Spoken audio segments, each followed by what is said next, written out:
150 वर्षांची मोठी प्रदीर्घ परंपरा असणारा ऐतिहासिक पालखी शर्यत सोहळा मोठ्या उत्साहात संपन्न झालाय।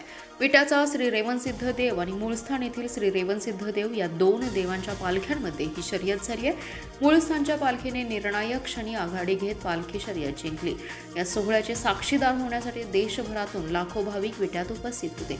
विजयादशमी म्हणजेच आनंदोत्सव, दसऱ्याला होणारी कोकणातील दशावतारी, म्हैसूरची ऐतिहासिक मिरवणूक जशी प्रसिद्ध आहे तशीच सांगली जिल्ह्यातील विटा शहरात होणारा पालखी शर्यत सोहळा आणि विजयादशमी यांचं अतूट नातं आहे। प्रतिवर्षीप्रमाणे यंदाही अत्यंत चित्तथरारक, रोमहर्षक असा हा पालखी शर्यत सोहळा मोठ्या उत्साहात पार पडलाय।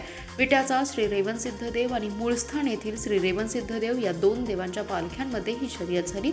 मूळस्थान आणि विटा येथील दोन्ही पालख्यांची सायंकाळी 5 वाजण्याच्या सुमारास मारुती व विठ्ठल मंदिरासमोर आरती झाली। त्यानंतर काळेश्वर मंदिरासमोर दोन्ही पालख्या आल्या। पाहुणी असल्याने मूळस्थानच्या पालखीला 5 पावले पुढे थांबण्याचा मान प्रथेप्रमाणे दिला गेला। दोन्ही पालख्यांची काळेश्वर मंदिरासमोर पुन्हा आरती झाल्यानंतर शर्यत सोहळ्यास सुरुवात झाली।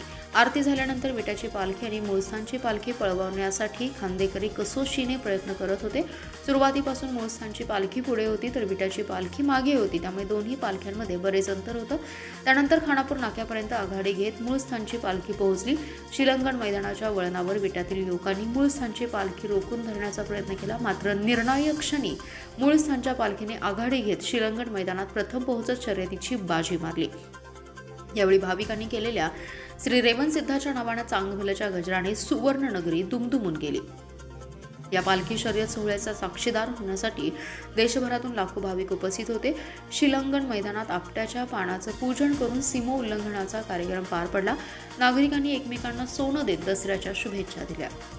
आजची रेवणसिद्धाची पालखी आहे